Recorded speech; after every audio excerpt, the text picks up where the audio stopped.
So here's some warnings and disclaimers. You can pause it to read it. I'm just going to go over this real quick. Because there's no real true depiction of living with cancer treatment without at least once in a while showing some of the needles, specifically the IV fail. So I'm going to be treating my subscribers to this video. These are the fails, or the types of fails that cause many of the cancer treatments we see today.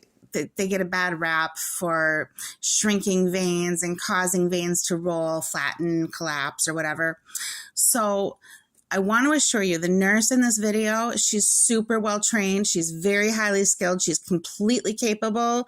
This is a very common thing, and that's why they have such capable people. I mean, even like ex-Marines doing this work. So please don't think that this is like, I'm not in good hands. I'm in great hands.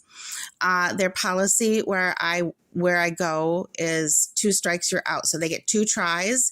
And if they don't make it within the first 2 tries, they have to let someone else step in. That's just their rule. So anyway, they also kind of have a no fishing policy, and I'll explain that a little later. But as you can see, that's not always possible. Anyway, this nurse is very well trained. I just wanted to give you an authentic kind of example of what it's like to experience cancer treatment. And since I was here for my Zometa Infusion, I thought we're talking about like 20 to 24 gauge needles. 24 gauge is the smaller needle. 20 gauge is the larger needle. The numbers work like that.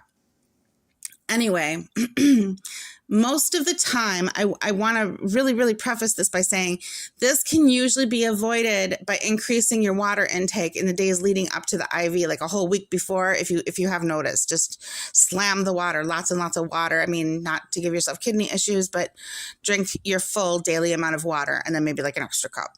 So that's not always available for everybody. You know, if you have like a surgery coming, or, you know, you can't always foresee these things, but that's the ideal. So anyway, my mother-in-law had never seen one of these before. So we're also going to be showing you an LED vein finder that tracks down my stubborn little blood vessels. And for those of you who are really into this kind of thing, I hope it's fun, because this is kind of a cool Star Trek-y way of looking to make less mistakes. But again, there's no blood in this whole video, and so I'll just tell anybody who's squeamish when to look away, and then when they can look back. And then anybody who's into this, you know, like if you're a nurse or a doctor or just, you know, a vein aficionado, enjoy. This should hopefully be just once a month from within the next few weeks, but for the next while, this is going to be happening a little more often. So I go in at like 11:45 in the morning for my first appointment, which is starting my IV, getting labs taken through that IV, because they send that blood onto their little lab right there on site. And they, again, this time it took 2 tries in my arm, so it took a little longer than usual. And then my lab results came back normal. Appointment 2 is usually when I get those lab results. That usually includes my vitals, and a full consult is I lost 7 more pounds because they weighed me. They take your blood pressure, your temperature, all these things. And then I consulted with my oncologist physician's assistant for probably about 20 minutes or so. I also consulted with my new nurse navigator for like 20 minutes or so, because, you know, my mom just died, and I just had progression, and my old nurse navigator had retired about a year ago. So they thought it was time for me to have another nurse navigator, and she also explained her role as well as the role of my social worker. There's a nurse social worker as well involved with a lot of cancer cases. So if you're interested in hearing more about that, please comment in the comments of this video and just let me know that you would like to know more about those things. In appointment 3, finally, the final appointment is mostly where this video is going to be taking place. This is appointment 3 where I'm there for my Faslodex injections, 1 on each side. It's like the synchronized swimming thing.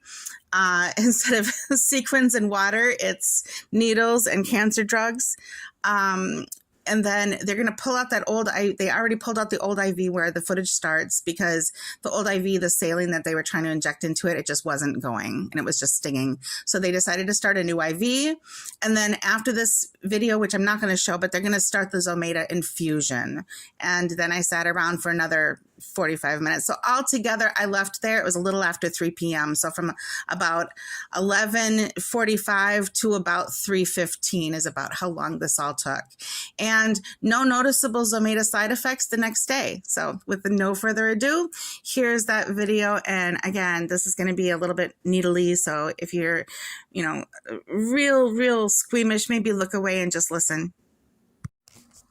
We have here, this is the vein finder, and we're going to wrap the arm pretty tight as per usual. This doesn't bother me really. My mother-in-law is the one who's filming this, so, please be patient with the shots. I've cleaned this up as much as I can in post-edit, and I think that she did a great job. Main point being that she was there for me for this, because, this was my, umpteenth time it felt like getting poked, but really it was the first two that I originally had to get the first IV started, and then they had to pull that. Then I had 2 Faslodex shots, and now this again. And I'm going to tell you up front, she's going to fail. This is just cleaning it off. Relax. I'm going to tell you before when to look away. I'll tell you. I promise I'll tell you. And I'm sorry if I'm wrong. I'll re-record this if I'm wrong. About that. So yeah, she's just cleaning it all off, making sure that it's going to be well dried, because most of the time when you puncture the skin with something as small as just a needle, the only reason it hurts is if they don't let it. Okay, look away, look away, look away. She's going to start this now pretty quick. Although she does this thing sometimes where she acts like she's going to start and then she doesn't. So, okay, but I'm going to tell you, she fails. She's going to start and she's going to go in and she's going to use this technique that I hate called fishing. Fishing is what she's doing here, where she pulls out a little bit, adjusts, pushes back in. Yeah, adjusts while it's in there, pulls a little bit out, adjusts it. Yeah, this is called fishing for a vein, because this little machine here can tell you where the veins are, but it won't tell you how deep the veins are. Well, that's great. So she doesn't know how deep she's pushing or anything. So there is some drawback to actually forcing a person to try that. Now, my mother-in-law was new to this, so we were trying to demonstrate what this machine is, just to make it different and more interesting. I particularly I don't like a lot of this. I'm not going to say I love this. I'm not great with needles, but I didn't mind it so much. I mean, it's not my favorite thing in the world, but it's not the worst either. So I allowed her to do this. Okay, so if you are, squeamish person, looking away is fine. Don't look back. We're still digging. We're still fishing. This is all the fishing that they have to do to start the IV. And then we decide, well, maybe, we don't know. Let's try it left. Let's try it right. Let's turn it this way. Let's squeeze it that way. You know what I'm talking about if you have cancer. You get me. You hear me. You have bruises on your arms if you have fair skin like me.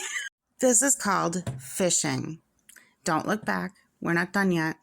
I just wanted to give an example of one of the reasons why children or people with needle phobia might really dread these kinds of appointments, because it's hours sometimes of going from one thing to the next and then leading back to, now we have to do this again because the other one closed. It just sucks. And I'm not crying, boo-hoo me, but I'm just saying sometimes it sucks. Okay, so they turned off the machine. The needle is still in there, but now it's out. So you can look back. Fishing hurts. Fishing is bad. We don't like fishing. So anyway, now that you're back, hello.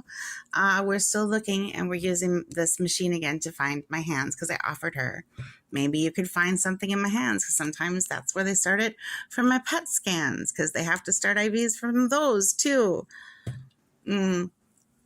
I feel so bad for little kids who have to do this. So she's zeroing in on a spot. And again, I'll tell you before she jabs me, you can see it coming a little bit, but she teases me a few times. So forgive me if I'm wrong. I'm just going to tell you when to start looking away because she is quite the tease here. Sometimes I prefer not watching them work at all. I just look off, like I'll watch the clock or I'll watch something else. It's nice if like there's TV or something else to focus on, because then I don't see all these little moments of almost starting and then backing off and then almost starting and backing off like she's going to do here. This video, I have to say, and again, my mother-in-law, I cleaned this up a little bit, but I liked, you know, the view she got of all of the different things that are on the table laying there to show you all the different things she's been opening and trying and while she's preparing for this too. So there's a lot of anticipation when you're talking about doing a procedure, even just as simple as starting an IV. So if you have a cancer patient, if you're a caregiver yourself and there's a cancer patient in front of you, make sure that you're getting someone experienced. Grab your smallest needle if you can, and just consider a little bit more time for the whole thing to take place because, man, I mean, the smaller the needle, sometimes they've even used like pediatric needle or even NICU needles, like for infants or even, well, I don't want to say like NICU, but like pediatric infant needles. They've used really tiny, well, the smallest one I've ever been told was that they used a NICU needle once.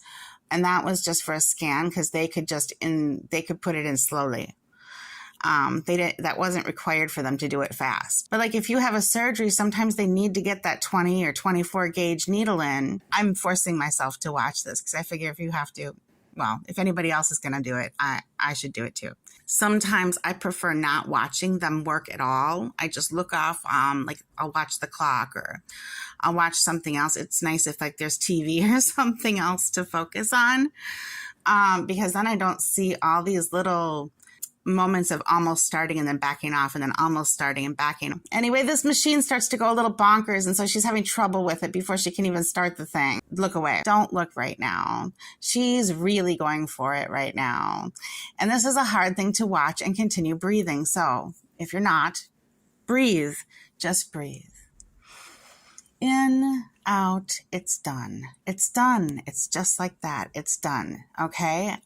If you're okay with her not pushing on it and you can look again, fine. But she's going to bandage it up a little bit. But, you know, you can look. You can see me, my reaction to it. I don't know why my mother-in-law thinks she has to turn the phone sideways when she looks at me. But you can see I'm a little lightheaded after all those tries. But that's the nature of this beast. That's how it is. And she said, you know, it's in a precarious place, so she's going to dress it up really nice, make it look pretty for prom. And then I would be all ready for my Zometa infusion, my first Zometa infusion. This is going to be, you know, once every other week or so for a little while until it goes, I think it's going to become once a month. And then it's going to become just a few times a year. So, yeah, and she's just flushing it. And there we go. We have liftoff. So after that, it's just Zometa. That's pretty much it for this week. I started my Zometa. I'm on week 2 of TrueCap. I'll leave links to these kinds of things in the description below this video on YouTube. And if you have any questions, please feel free to ask. I try to answer all of my messages in a relatively timely fashion, you know, like within a week or so. I hope that's soon enough.